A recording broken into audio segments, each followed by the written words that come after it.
Devocionais a Bíblia toda em um ano. Hoje, Salmos 51 a 56.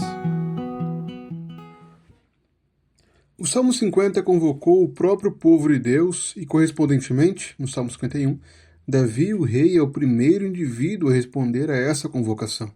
Este é o salmo em que Davi confessa o pecado ao Senhor. É bem conhecido o contexto desse salmo, quando Davi pecou com Batseba e, após ser confrontado pelo profeta Natã, ele então confessa e se arrepende com esse belo cântico de confissão. Como já foi dito, aquele que organizou esses salmos, o livro de Salmos, possivelmente colocou esse salmo justamente como uma resposta à convocação feita no salmo anterior. Neste salmo, Davi começa clamando pela misericórdia do Senhor. Ele, em seguida, confessa o seu pecado e, por fim, ele ora pedindo perdão. A parte final do salmo é justamente a demonstração de um coração agradecido, a gratidão daquele que recebe o perdão de Deus. A certeza do perdão que Davi desfrutava é visível por conta da esperança que ele alimentava. Ele alimentava a esperança do perdão pleno que Deus concederia ao seu povo. Um perdão que é consumado na pessoa de Cristo, naquele que realizou o perfeito sacrifício, que aperfeiçoa a todos aqueles que têm crescido em santidade. A alegria que Davi desfrutou após confessar seu perdão pode ser desfrutada por nós também, se nós nos arrependermos em sinceridade diante do Senhor. A convocação feita no Salmo 49 agora é respondida no Salmo 52. Naquele salmo, as nações foram convocadas diante do Senhor, e agora Doeg o Edomita é apresentado como o primeiro réu a responder à convocação. O salmo é iniciado pela queixa de Davi contra Doeg, aquele malfeitor. Davi declara que ele ama o mal mais do que o bem, ele prefere mentir a falar a verdade, ele ama todas as palavras devoradoras, ele é uma língua fraudulenta. Também Deus o destruirá. Davi então anuncia esse juízo do Senhor e, por fim, declara a bênção dos justos. Declara que os justos verão tudo isso, temerão e vão rir dele, dizendo: eis o homem que não fazia de Deus a sua fortaleza, mas confiava na abundância dos seus próprios bens e se fortalecia na sua perversidade. Este salmo confirma o ensino do primeiro salmo.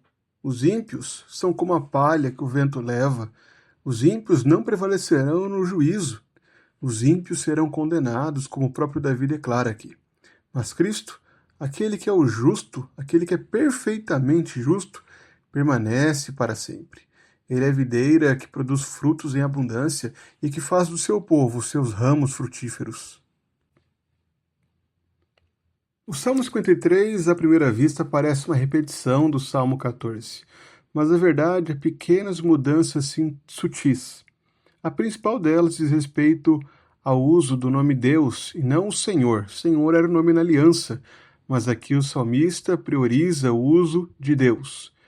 No versículo 2 do Salmo 14 diz que do céu o Senhor olha para os filhos dos homens. Agora, no Salmo 53, o salmista declara que do céu Deus olha para os filhos dos homens. É importante lembrarmos que esse conjunto de livros, o livro 2 de Salmos, ele pretende a comunicação com outros povos. Por isso, este salmo ele visa introduzir os salmos que virão em seguida. Além disso, outra mudança importante nessa comunicação é que o Senhor dispersa os ossos daqueles que cercam ao seu povo. A comunicação é clara: aqueles que rejeitarem ao Senhor serão punidos, sofrerão o juízo do Senhor. Dessa forma, a única saída é confiarem no Messias, na promessa do Senhor na sua aliança. A única saída para nós é depositarmos a nossa esperança em Cristo e vivermos à luz da sua obra. Ao invés de andarmos como insensato no coração, que diz que Deus não existe, que não pratica a palavra de Deus, devemos praticar a palavra, mostrando a nossa fé e confiança na obra de Cristo. O Salmo 54 abre essa série de salmos que falarão sobre algumas experiências de Davi antes do seu reinado. Este salmo inicia com um pedido pelo livramento. Davi clama ao Senhor para que o salve. Em seguida, ele expressa sua confiança em Deus e encerra esse salmo com ações de graças. Davi demonstra a convicção de que o Senhor fará justiça contra os inimigos, de que o Senhor retribuirá o mal aos seus inimigos, aos zifeus que, no caso, haviam o entregado a Saul. Este evento, da entrega dos zifeus de Davi a Saul, ilustra o próprio sofrimento do Messias, do filho de Davi, que igualmente foi traído e abandonado pelos seus. Diante de um mundo que nos trai e nos abandona muitas vezes, o crente deve descansar em Deus, sabendo que Ele é o seu refúgio e é a sua segurança. O Salmo 55 segue uma linha parecida. Novamente, Davi começa com um clamor pelo socorro. Dá ouvidos, ó Deus, à minha oração, não te escondas da minha súplica. Em seguida, dos versos 4 a 8, Davi expressa e expõe o seu coração angustiado. O meu coração estremece no peito, terrores de morte caem sobre mim. E em seguida, no verso 9, ele faz o seu pedido. Destrói, Senhor, e confunde os seus conselhos, porque vejo violência e conflitos na cidade. E encerra esse salmo, confiando na justiça de Deus. Davi sabe que Deus fará justiça, como ele expressa no versículo 16. Eu, porém, invocarei a Deus, e o Senhor me salvará. E mostra sua confiança na providência de Deus, no versículo 22. Lance os seus cuidados sobre o Senhor, e ele susterá. Jamais permitirá que o justo seja abalado. A confiança que Davi expressa também deve ser expressada por nós. Devemos depositar nossa confiança no Senhor.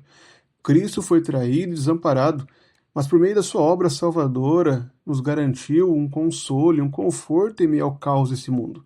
Nós podemos buscar refúgio nele. O Salmo 56 conta outro evento da história de Davi, quando os filisteus o prenderam em Gate. E novamente Davi suplica pela misericórdia do Senhor. Tem misericórdia de mim, ó Deus, porque os homens querem me destruir. Todo dia eles me oprimem e lutam contra mim. No meio desse clamor, Davi volta sua atenção ao Senhor. Quando eu ficar com medo, hei de confiar em ti. Em Deus, cuja palavra eu exalto, neste Deus ponho a minha confiança, e nada temerei, que me pode fazer um mortal. Mas em seguida, Davi novamente volta a atenção aos inimigos. Todo dia torce as minhas palavras, os seus pensamentos são todos contra mim para o mal. Mas novamente volta a confiança em Deus, como é dito no versículo 9 a 11. No dia em que eu te invocar, os meus inimigos baterão em retirada. Uma coisa eu sei, que Deus é por mim. Em Deus, cuja palavra eu louvo. No Senhor, cuja palavra eu louvo. Neste Deus ponho a minha confiança, e nada temerei, que me pode fazer um simples ser humano. Cristo é exemplo supremo de confiança no Pai, em meio à perseguição. E por isso nós também somos chamados a confiarmos nele, no nosso Rei, naquele que suportou tanto sofrimento, mas mesmo assim cumpriu a sua obra redentora e nos comprou para si.